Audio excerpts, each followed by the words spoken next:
नमस्कार प्रिय दर्शकों व श्रोताओं, आप सभी का मेरे चैनल पर स्वागत है। जो लोग मेरी वीडियो पर नए हैं तो चैनल को सब्सक्राइब जरूर कर लें। मैं श्रीमद् भागवत कथा सार से बोल रहा हूँ। इसमें ऐसे प्रसंग हैं, उन प्रसंगों को सुनकर आपका मन बड़ा खुश होगा। जो धनुष है जो राम ने तोड़ा था स्वयंवर में, वो धनुष किससे बना हुआ था? वो धनुष किससे बना हुआ था? चारों भाइयों थे, उनके पत्नियों के नाम क्या थे वो भी आपको इसमें सुनने को मिलेंगे। और परशुराम जी धनुष टूटते ही आए गए, ऐसा इसमें आता है कि बताया भी है। और इसमें दूसरे तरीके से भी बताया गया है कि जब उनकी विवाह हुआ था, जब बारात जा रही थी तब उनसे मिलन हुआ था राम जी से। इसमें ऐसा प्रसंग भी है। और एक दृश्य भी है कि जब जयमाला डर रही थी, सब इस दृश्य को देख रहे थे। लक्ष्मण जी ने इस दृश्य को नहीं देखा था। क्यों नहीं देखा था, इसके बारे में आपको पता पड़ेगी, तो देखते रहिए। विश्वामित्र जी राम जी को लेने आए। दशरथ जी ने एक बार तो मना किया, लेकिन राम लक्ष्मण दोनों को गुरु वशिष्ठ के आदेश का पालन कर महर्षि विश्वामित्र के साथ भेज दिया। बीच मार्ग में प्रभु ने ताड़का का उद्धार किया। बड़ी सुंदर कथा है। आचार्य सुखदेव जी तो राजा परिचित को बस संक्षिप्त में बता रहे हैं। विश्वामित्र जी के साथ वहां जाकर प्रभु ने मारिच और सुबाहु नाम के निशाचर थे, उनका उद्धार किया। एक बार ऐसा चलाया मेरे प्रभु ने, सुबाहु का उद्धार हो गया। और दूसरे बाण के लगते ही मारिच था 7 योजन का सागर पारा, समुद्र पार कर लंका में जा गिरा। बीच में प्रभु ने अहिल्या का उद्धार किया।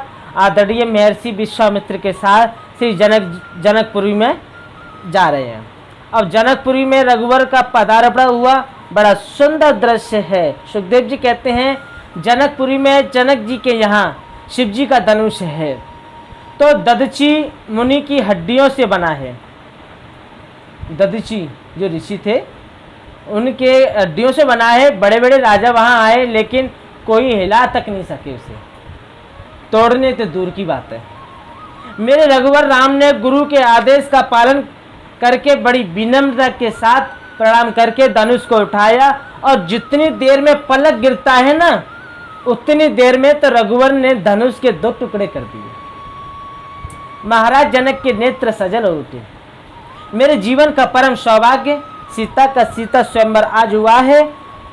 मेरी औरस पुत्री तो नहीं है जानकी जी, लेकिन औरस पुत्री उर्मिला से ज्यादा बढ़कर मैंने इसे पाला है। मेरी धर्म पुत्री है जानकी, और धर्म पुत्री के लिए आज मुझे परम सुंदर वर मिल गया। खुशी से जनक महाराज के नेत्र अश्रु प्रवाह कर गए, नेत्रों में आंसू है। यहाँ संतों ने बड़ी सुंदर भाव लिखे हैं। जब राम जी ने धनुष तोड़ दिया तो लक्ष्मण जी जनक जी की ओर इशारा करते हैं, क्यों? एक आधा धनुष और क्या है? जयमाला लेकर जानकी जी आई।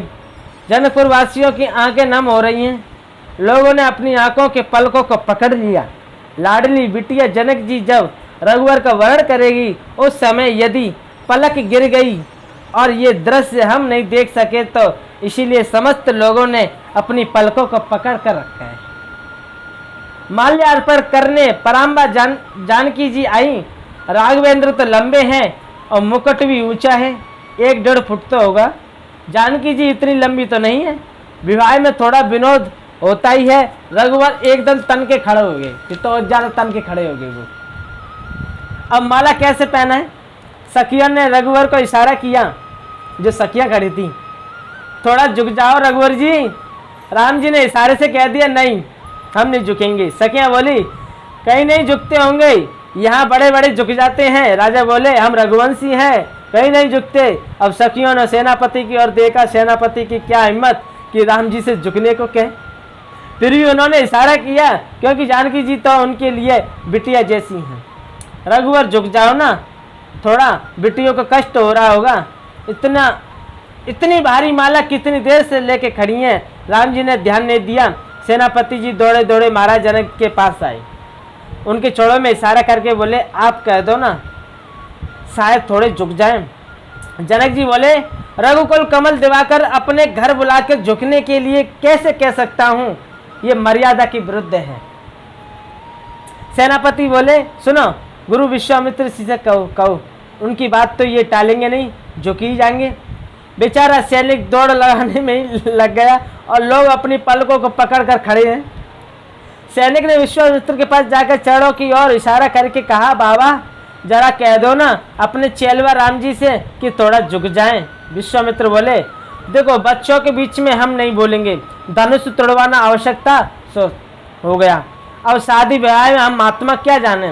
विश्वामित्र जी कहते नहीं हैं। जनक महाराज संकोच में क्या करें। सखियों ने लखन लाल की तरफ इशारा करते हुए कहा, हे लखन लाल जी आप एक कुछ लीला करो। सुकुमारी लाडली को कितना विलंब हो रहा है, लेकिन राम चरित्र में तो बात बात में मर्यादा है। लक्ष्मण जी बड़े भैया से कैसे कह सकते हैं कि झुक जाओ, भाई वो भी तो नहीं कह सकते। लक्ष्मण जी का भी साहस नहीं, लेकिन मन में विचार किया कि जिस दृश्य को देखने के लिए आंखें तरस रही हैं, मेरे रघुवर उसमें विलंब क्यों करते हैं, लेकिन झुकने को कैसे कहूँ। लक्ष्मण जी ने अपने मंच से उठकर आए और रघुवर श्री राघवेंद्र के चरणों में साष्टांग लेट गए। और जैसे ही लक्ष्मण जी ने साष्टांग किया, राम जी माला वाला सब भूल गए। अरे लक्ष्मण मेरे चरणों में गिर गए। राम जी ने तुरंत लक्ष्मण को उठाने के लिए झुके और किशोरी जी ने श्री सीता जी ने वरमाला पहना दी। इतना सुंदर अद्भुत दृश्य देवताओं ने पुष्पों की वृष्टि कर दी। जय रघुनंदन जनक किशोरी, सीता राम मनोहर जोरी। जनक महाराज ने सुंदर जोड़ी को देखा और प्रणाम किया। जनक महाराज की अपनी पुत्री उर्मिला है, विचार विनिमय किया गुरुदेव से। श्री अवध नगरी में सूचना भेजी। दशरथ जी महाराज बारात लेकर आए, साथ में भरतलाल जी और शत्रुघ्न भी आए। श्री जानकी जी का विवाह परात पर श्री राम जी से हुआ था। उर्मिला जी का विवाह श्री लखन जी से हुआ।